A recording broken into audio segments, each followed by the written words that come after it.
berjumpa lagi kita dalam acara Jumpa Tribun. Kali ini sebagai host, saya Perdata Otobeta Ginting selaku manajer produksi Tribun Medan akan melakukan wawancara eksklusif dengan Bang kita, bakal calon wakil wali kota Medan, Yasir Ridho. Selamat pagi Pak. Selamat pagi, Assalamualaikum warahmatullahi wabarakatuh. Waalaikumsalam Pak. Gimana kabar Pak?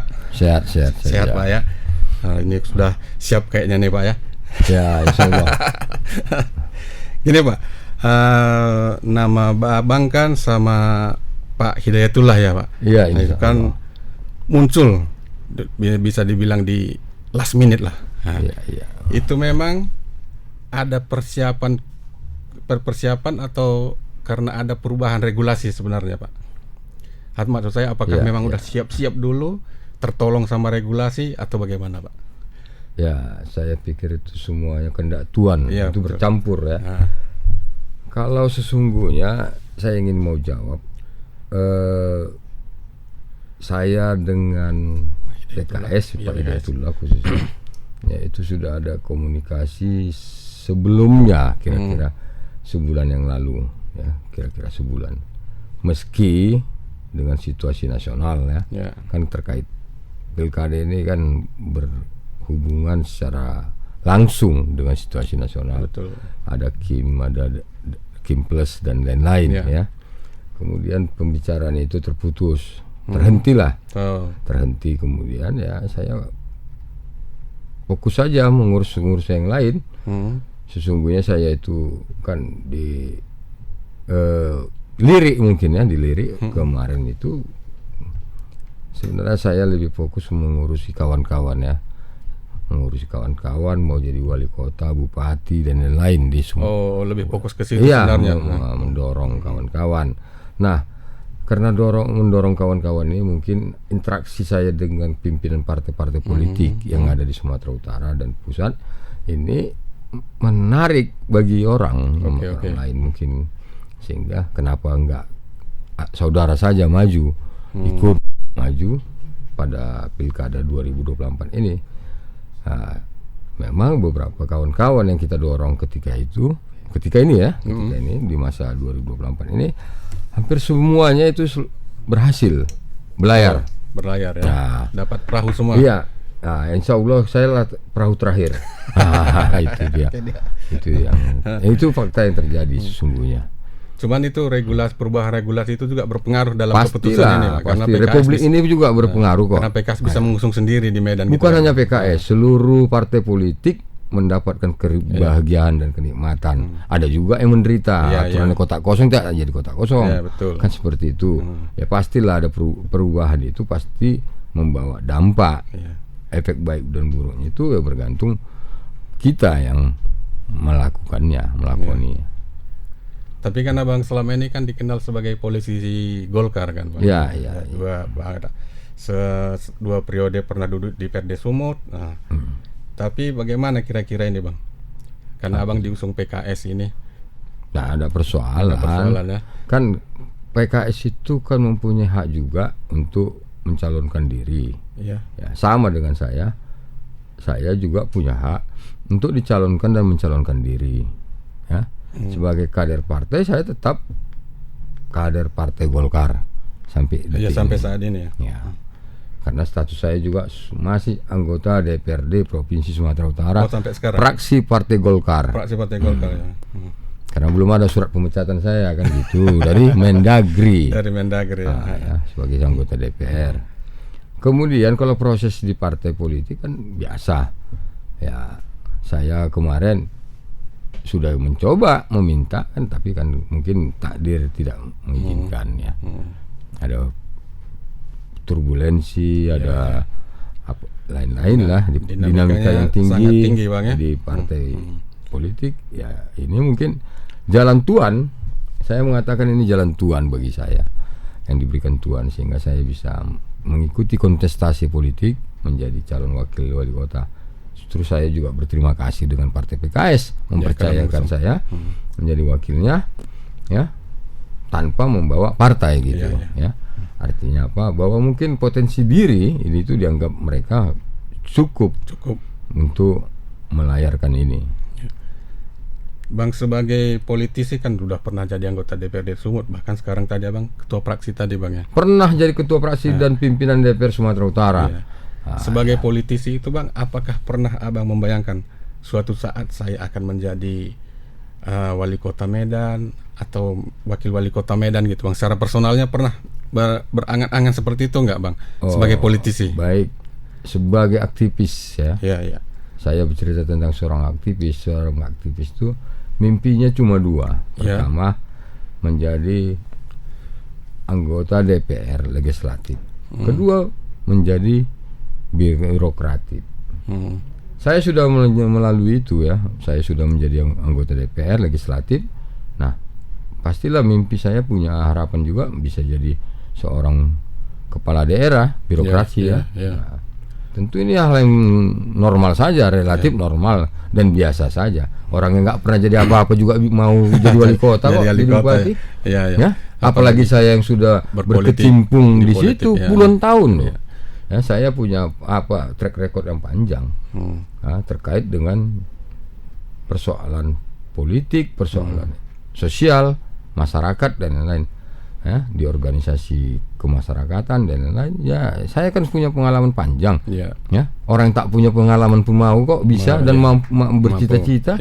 Apalagi kita. Justru ini sebagai trigger bagi para aktivis yang lain, adik-adik saya, kawan-kawan, ya, senior-senior saya, ya kita ini bukan pekerja politik saja, pekerja membantu-bantu orang menjadi tim sukses, mensukseskan orang jadi kepala lingkungan, menjadi bupati, menjadi ini. Kita juga mempunyai hak, mempunyai hak yang sama untuk bisa sukses. Justru ini trigger bagi para aktivis lah yang ada di Sumatera Utara khususnya. Saya mencoba mengetuk hati dan pikiran kita semua bahwa kita juga punya kesempatan dan punya kemampuan untuk melakukan itu, asal kita mempersiapkan diri. Itu saja yang ingin saya sampaikan kepada khususnya para aktivis, para aktivis kawan-kawan, adik-adik saya, junior saya banyak sekali itu, ya kan, yang sekarang ini justru kehilangan harapan. Karena apa? Kena situasi politik, situasi politik kita yang sekarang ini kan berbeda dengan di masa lalu, kan begitu. Kesempatan untuk para aktivis itu sangat sangat sedikit karena semuanya selalu melalui proses yang kalau menurut saya terlalu pragmatis, menjurus ke oportunis, bukan lagi pragmatisme tetapi oportunistik, memilih karena sesuatu dan oleh sesuatu. Saya pikir itu. Jadi menurut Abang sekarang ini politik kita itu terlalu oportunis dan pragmatis, bukan berdasarkan kapasitas orang itu, idealismenya sebagai aktivitasnya di dunia politik. Ya, orang Abang bisa lihat. Contoh, Abang lihat aja calon itu pernah jadi apa itu. Saya mau cerita sedikit. Coba, Abang nggak lihat itu. Begitu capeknya seseorang jadi ini, jadi itu, tapi karena ketidakmampuan, ketidakberdayaan, itulah yang kita gugat, kita tolak. Kita terlahir sebagai pejuang, ya harus berjuang terus. Ya, kan kalau takdir Tuhan itu kita nggak ada yang tahu. Betul. Saya justru mengajak kawan-kawan, adik-adik, saya ingin menjadi tauladan bagi mereka bahwa kita ini punya kesempatan yang sama dengan orang-orang yang lain.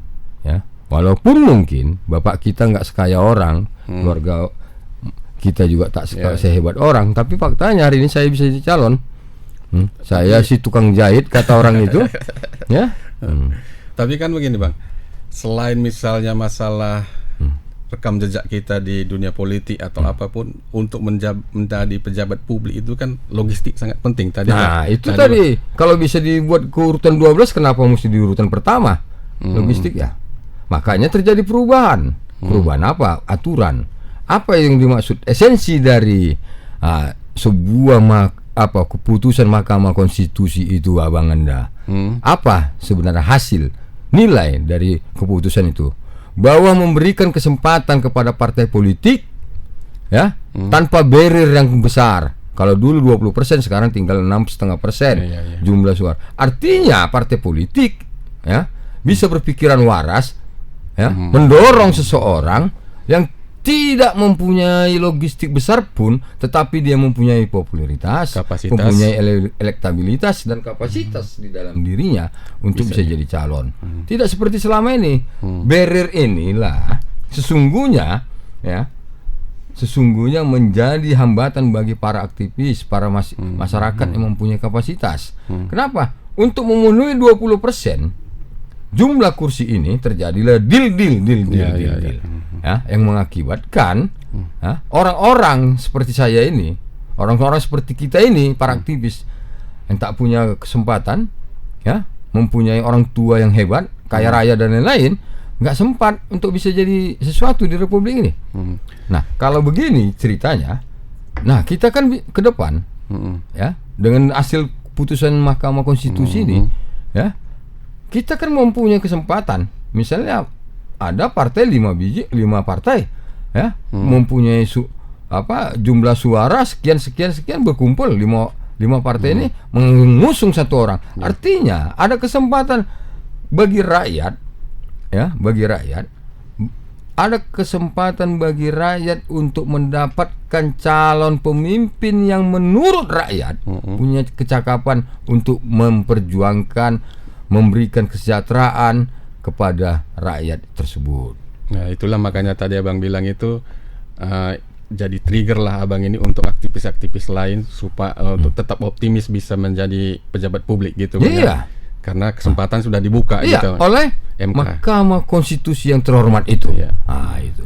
Berarti itulah salah satu jalan untuk orang-orang yang secara logistik tidak terlalu kuat bisa bertarung asal punya kapasitas dan elektabilitas. Kami buktikan, saya buktikan itu. Saya siapa rupanya saya? Si tukang jahit ya kata orang itu kan. Nah, tapi bisa. Ya, kan gitu. Nah, jadi nggak usah berkecil hati kawan-kawan para aktivis. Saya malah mengajak para aktivis ini yang dimanapun saudaraku semua berada, ya, inilah kesempatan bagi kita menunjukkan bahwa apa yang selama ini kita lakoni, berjuang bersama rakyat, berjuang demi rakyat, itu bisa kita wujudkan dalam bentuk perjuangan bersama. Tapi kan bisa Abang ceritakan nggak kira-kira bagaimana prosesnya Abang tiba-tiba diusung PKS bersama Pak Hidayatullah itu, Bang? Bagaimana kira-kira prosesnya sampai Abang diusung gitu? Saya udah sampaikan di awal bahwa ada pembicaraan kira-kira 1 bulan yang lalu, sebulan sebelum ada putusan MK. Sebelum ada putusan MK, saya sebenarnya sudah ada komunikasi juga sama partai-partai politik, cuman ya merhusip-husip kalau bahasa Inggris. Merhusip-husip. Diam-diam. Ya, diam-diam ada komunikasi dengan pimpinan partai politik di Kota Medan dan lain-lain itu. Ada, bukan tak ada. Ya, tapi tidak vulgar seperti orang mungkin, karena saya juga memahami bahwa situasi diri kalau pertarungkan ya logistik saya dengan orang kurang banyak gitu kan. Nah, gitu. Ya sudah, dengan cara yang berbeda lah saya lakukan. Nah, perjalanan panjang itu kemudian saya juga sudah mempersiapkan diri, ijazah dan lain-lain. Itu saya juga persiapkan diri dari sebulan yang lalu ya. Ya, kemudian pada tanggal 29 pagi subuh, ujungnya itu tanggal 29 pagi subuh itu, saya dihubungi kawan-kawan dari PKS untuk mempersiapkan diri. Ya, saya bismillah kan, saya siap jika diajak oleh PKS. Pernah nggak Abang nanya misalnya ke teman-teman kita dari PKS, apa yang mereka tertarik untuk mengusung Abang gitu? Saya orang nasionalis. Ini kan ceruk berbeda dengan mereka. Saya orang nasionalis dan saya punya pengalaman di organisasi-organisasi. Itu nilai ya. Nah, itu yang saya maksud tadi, nilai. Yang dulu mungkin itu tidak dianggap. Ternyata itu apa yang kita lakukan di masa lalu itu akan berdampak bagi kita di masa depan, ya. Ya, betul. Ya, itu nilai. Ya, kalau ditanya saya berprestasi kan nggak semua juga anak manusia ini punya prestasi seperti saya. Di tingkat di Sumatera Utara ini. Pernah menjadi anggota DPR Sumatera Utara, ya. Kemudian jadi ketua fraksi pimpinan DPR dengan jabatan di Partai Golkar sebanyak itu. Satu-satunya saya. Oke. Itu mungkin salah satu strength point Bapak sehingga diusung ya. Pastilah itu dinilai orang. Mana mungkin itu tidak dinilai orang. Itu biodata saya. Pernah menjadi ketua KNP 2 periode di Sumatera Utara, nggak pernah ada itu melalui proses pemilihan ya, bukan ditunjuk-tunjuk gitu. Oke. Pemilihan yang musyawarah lah ya. Iya.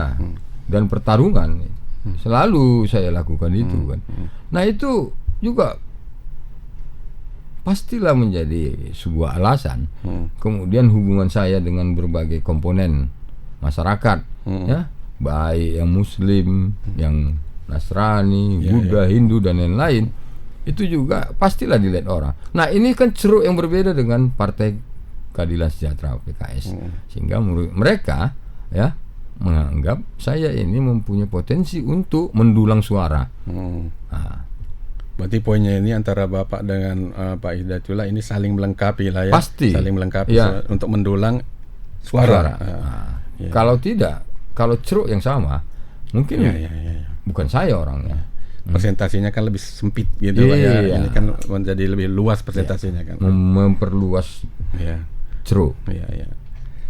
Tapi kan begini Pak, sebagai mungkin Abang sudah lama sebagai berkarir politik, anggota dewan apa semua tadi. Ini nanti kan kalau misalnya jadi wakil wali kota misalnya itu terjadi, kan waktu Bapak nanti dengan keluarga itu pastilah berkurang karena pejabat publik itu kan. Bagaimana restu keluarga Pak terhadap langkah yang Bapak ambil saat ini? Dukungannya bagaimana gitu? Ya, saya pikir sebelum saya bertindak dan berbuat itu saya udah tanyakan dulu kepada anak-anak dan keluarga. Keluarga kecil dulu ini ya. Nggak mungkin nggak saya tanyakan itu. Tapi kan yang harus kita ingat bahwa hidup kita ini juga adalah bagian dari orang lain. Ya, betul. Ya. Pengabdian kita ini juga bergantung dan berdampak kepada orang lain. Ya. Kan tidak boleh juga kita egois. Betul. Ya, kalau kita diam tidur, kita juga menjadi orang yang egois. Ya, pertama, kedua juga tidak orang yang bersyukur. Ya, kita mempunyai kemampuan pikiran, kita punya kemampuan akses yang kuat dan lain-lain, tapi kita tidak mencoba memanfaatkan itu bagi kepentingan masyarakat banyak. Saya pikir itu nggak boleh juga. Maka kita sampaikan kepada anak-anak, karena saya juga selama ini sudah melakukan hal yang sama, ya, menjadi ketua KNP juga mereka tinggal menjadi pengurus Golkar dan lain, itu semua sudah terjadi dan saya merasa mereka sudah terbiasa dengan keadaan seperti ini. Tapi kan ada sedikit perbedaan mungkin Pak antara ketua KNPI dengan di DPRD itu dengan pejabat publik, karena pejabat publik ini kan nanti kritikan dari warga itu kan sangat tajam kan, ke orangnya kan, akan berbeda nanti. Apakah anak-anak sama keluarga siap untuk itu gitu Pak? Saya rasa lebih siap. Lebih siap ya? Ya, biasa saja kan. Kenapa? Itu kan kalau kita pejabat publik nggak mau dikritik, berhenti jadi pejabat. Karena kita digaji negara. Digaji dari uang mereka juga ya, hak mereka juga mengkritik kita. Pelayananmu kurang baik bagi kita. Justru kalau saya rasa menjadi bupati atau menjadi kepala daerah seperti ini lebih enak dong, lebih nyaman kan dibanding kemarin di masa lalu saya jadi ketua KNP nggak dapat gaji, kena maki. Ini dapat gaji dimaki, ya biasa saja, ya kan? Berarti secara mental keluarga udah siap Pak, termasuk saya sendiri ya? Menurut saya siap, nggak ada masalah, nggak ada problem. Kita melebar sedikit ke keluarga yang lebih besar Bang. Karena kita tadi kan istri, anak, ini kita masuk ke orang tua dan mertua gitu Pak. Mereka itu bagaimana Pak? Merespon dengan positif juga? Ya, orang tua kan udah tua, ya 90 hampir 98 7. ya kan. Ya kalau saya sih permisi ya. Karena kita sampaikan pun secara detail, ya kan. Nggak mungkin kita bebankan gitu. Cuman kalau permisi ya aku mau begini gitu. Nggak ada masalah. Semua keluarga yang lain, abang, kakak dan lain-lain itu saya sudah sampaikan ya bahwa ini situasi, ya itu kan jalan terbaik, ya jalan terbaik itu untuk mengabdikan diri, ya kan. Mudah-mudahan sukses, berhasil, bisa bermanfaat bagi semua orang, bagi orang lain.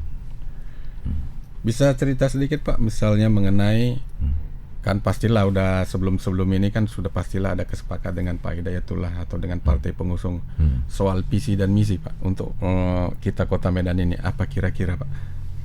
Wah, kalau visi dan misi ini secara apa belum diturunkan ya. Tapi kalau saya ingin sampaikan sedikit, pertama yang ingin saya dan Pak Hidayatullah sampaikan persoalan visi misi, persoalan pemerataan ya mungkin.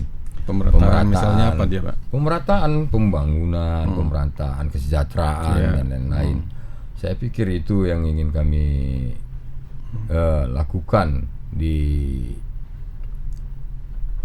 di pembangunan Kota Medan ke depan ya. Lebih pada ke pemerataan. Kalau dulu Pak Harto itu kan ada 2 ya. 3 mohon maaf. Pertama pertumbuhan, kedua stabilitas, keamanan, kenyamanan berinvestasi dan lain-lain. Yang ketiga itu pemerataan. Nah, kalau di Kota Medan ini kan kalau saya lihat pertumbuhan itu kan cukup tinggi. Pertumbuhan ekonomi oke. Nah, cuman pemerataannya kurang merata. Nah, pemerataan inilah yang harus kita kita tingkatkan. Saya pikir itu yang harus kita lakukan di pemerintahan Hidayatullah nantinya. Nah, saya berharap seperti itu, kesenjangan sosial ini karena bisa berdampak juga kepada kriminalitas, kerusuhan dan lain ya. Mudah-mudahan dengan terjadinya pemerataan ya, kita bukan mengurangi orang kaya, tetapi mengurangi orang miskin. Mengurangi orang miskin, memberikan kesempatan, membuka kesempatan yang seluas-luasnya juga bagi masyarakat untuk bisa berusaha ya, untuk bisa mensejahterakan dirinya dan keluarganya dan lain-lain. Saya pikir itu harapan kami ke depan. Mengenai banjir misalnya Pak, kan kita Kota Medan ini hampirlah kalau setiap hujan deras dia kan banjir lah. Nah itu ada program untuk mengatasi banjir enggak kira-kira Pak untuk periode pemerintahan Bapak nanti seandainya misalnya jadi? Saya belum lihat apanya. Yang pasti itu salah satu ya program yang ingin kita selesaikan ya. Tapi kan sebagai saya belum lihat bagaimana sebenarnya peta Kota Medan ini dan lain-lain. Nanti akan kami bahas di dalam tim sehingga ini bisa kami berikan solusinya dan lain-lain. Ya. Karena justru jujur aja ini kan persoalan ini tidak menyangkut hanya curah hujan tapi dengan keadaan topografi dan lain-lain, infrastruktur yang kita bikin sendiri, drainasenya apanya semua kan. Nah, itu yang harus kita lihat ya secara komprehensif. Berarti ini salah satu nanti yang akan dibahas seandainya itu terpilih kan begitu. Salah satu prioritasnya ya. Tadi kan Abang juga sudah sempat menyinggung untuk mengurangi orang miskin. Supaya kriminalitas menurun lah. Itulah mungkin menurut Abang juga salah satu untuk mengurangi kriminalitas yang sekarang kan agak unik kita di kota kita ini, kriminalitasnya itu Bang, ada yang angkat pagar orang apa semua itu kan. Unik itu ya. Memang unik kan Bang. kan agak unik itu Bang. Jadi itu salah satu itu nanti pemerataan itu tadi Bang ya. Iya. Saya meyakini ya mereka melakukan itu ya karena keterpaksaan. Bukan hanya keterpaksaan, keputusasaan. Ya. Nggak tahu lagi dia berbuat sampai apa. Tahap putus asa mereka. Nah, kita mengajak nanti masyarakat supaya mau berbenah diri. Kan salah satu solusi untuk meningkatkan kesejahteraan dan memeratakan kesejahteraan ini adalah pendidikan. Pendidikan betul. ya kan? Satu, kalau menurut saya satu-satunya, tapi menurut kawan-kawan mungkin salah satu, ya kan? Kalau pendidikan ini kita perbaiki, anak sekolah kita perbaiki dan lain-lain, ya contoh kalau Pak pemerintah pusat sekarang memberikan makan gratis, ya kita mengasih gizi gratis kan? Salah satu, misalnya Kota Medan, ya misalnya Kota Medan memberikan gizi gratis, ya kan? Jadi kasih vitamin gratis kepada masyarakat, ya kan? Kalau pemerintah pusat udah memberikan makan gratis, kita sebagai pemerintah Kota Medan misalnya memberikan gizi gratis, kan ini salah satu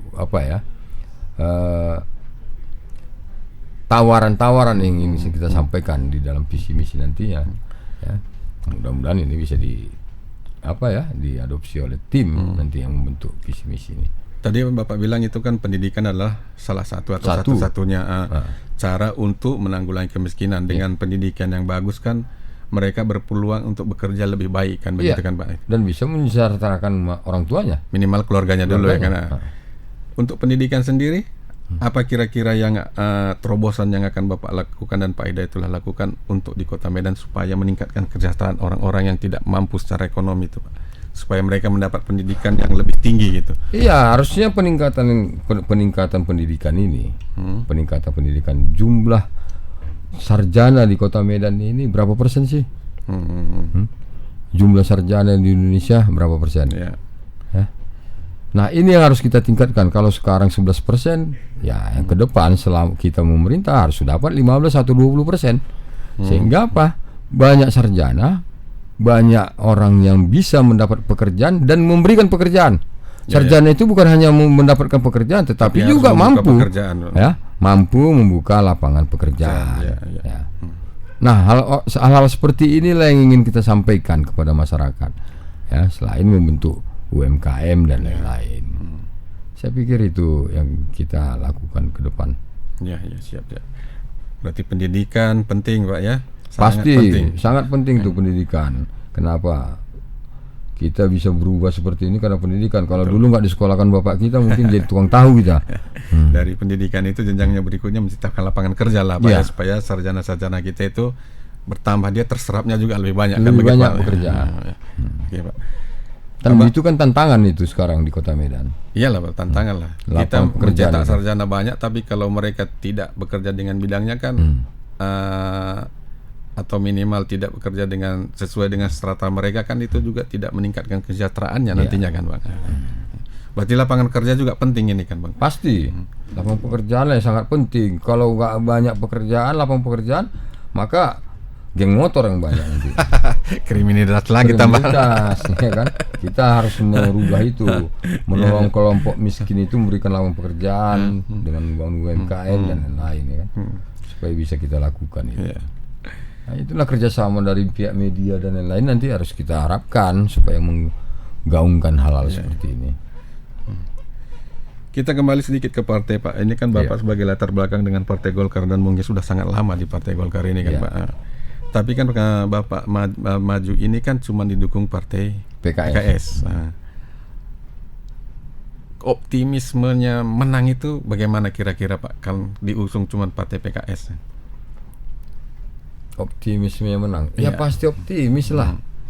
Saya optimis menang karena saya meyakini PKS itu sebuah partai yang solid, ya, yang berakar, ditambah dengan kita yang mempunyai akses dan jaringan juga, ya, dengan ceruk yang berbeda, kita meyakini ini bisa berlayar dengan baik dan bisa mengantarkan kita menjadi wali kota dan wakil wali kota. Karena perbedaan itulah saling melengkapi maksud Abang jadinya, ya. Perbedaan ini melengkapi dan membuat nanti ceruknya jadi dua lah, kira-kira begitu kan. Sehingga Abang tetap optimis. Golkar sendiri bagaimana Pak nantinya? Saya nggak tahu. Saya nggak tahu. Saya kader Partai Golkar. Apa Golkar mengusung kadernya? Iya. Kecuali ada kader Partai Golkar yang maju. Oke. Kalau ada kader Partai Golkar yang maju selain saya di Kota Medan ini, itu mungkin. Saya meyakini sahabat-sahabat saya, kader-kader Partai Golkar, simpatisan Partai Golkar akan melihat ada kadernya yang maju walaupun tidak diusung oleh partainya. Menurut pemahaman saya seperti itu. Itulah salah satu yang membuat abang optimis ya. Iya, kecuali ada kader Partai Golkar. Ini nggak ada ya. Coba tunjukkan nama saya, siapa yang kader Partai Golkar di situ? Nggak ada. Semua kader partai lain. Fungsi partai politik itu adalah mengantarkan kader-kadernya. Yang pantas. Masa saya nggak pantas? Ukurannya apa? Jadi kalau abang menurut abang pantasnya karena pengalaman abang itu tadi ya. Ukurannya pantas apa? Pengabdian kepada masyarakat, usia saya lebih tua dari mereka. Ya. Di organisasi saya lebih panjang dari mereka. Di partai politik orang tuh baru tumbuh udah lama. Dia udah berpengalaman ya. Jadi gimana? Ya, kan ukurannya itu, kecuali ukurannya aku nggak suka sama kau. Nah, itu lain lagi ceritanya kan. Ya, seperti itu. Maksud saya begitu, Bang. Ya kalau ukurannya normatif, ya wajar kan. Masa sih saya nggak punya apa? Saya KTP Medan. Saya tumbuh SD, SMP, SMA, kuliah di Medan, besar di Medan. Lantas apa alasan saya tidak yakin gitu ya? Yakin. Ya. Apakah abang sudah ada melakukan konsolidasi atau apa dengan teman-teman lain, misalnya dengan organisasi lain dalam pilkada ini nanti, Bang? Pastilah. Sebelum saya melangkah saya sudah sampaikan kepada kawan-kawan, teman-teman. Respon mereka gimana, Bang? Ya, salah satu yang mensupport kita maju ini kan kawan-kawan. Saya ini berpolitik ini seperlunya aja. Ya. Berkawan selamanya. Jadi kalau karena politik kita tidak berkawan, itu apa itu? Jadi saya hidup itu selalu begitu. Saya menghindari konflik kalau tak perlu, tapi kalaupun harus konflik, kupaksa terjadi konflik. Kalau itu sebuah kebutuhan akan kulakukan. Ya kan? Kalau hari ini kita tak kenal, besok tak kenal lagi nggak apa-apa itu. Ya. Nah, itu kan biasa. Tapi ada tujuan yang lebih besar di situ kan. Iya. Jadi jangan gara-gara, maksud saya tadi kan. Ada orang berpikir gara-gara politik perkawanan hilang. Saya tak mau.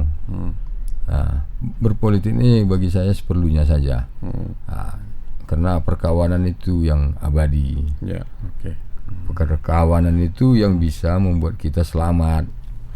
Orang lain mungkin menganggap perkawanan itu ya biasa saja. Biasa.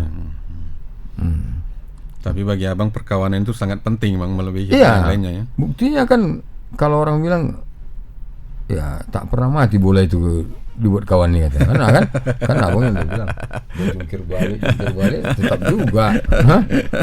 Enggak, abang yang bilang tadi kan di injury time tiba-tiba muncul ada panggilan subuh-subuh ya kan. Iya. Orang lain nggak pernah dapat begitu. Kenapa? Kenapa kesetiaan kita kepada kawan.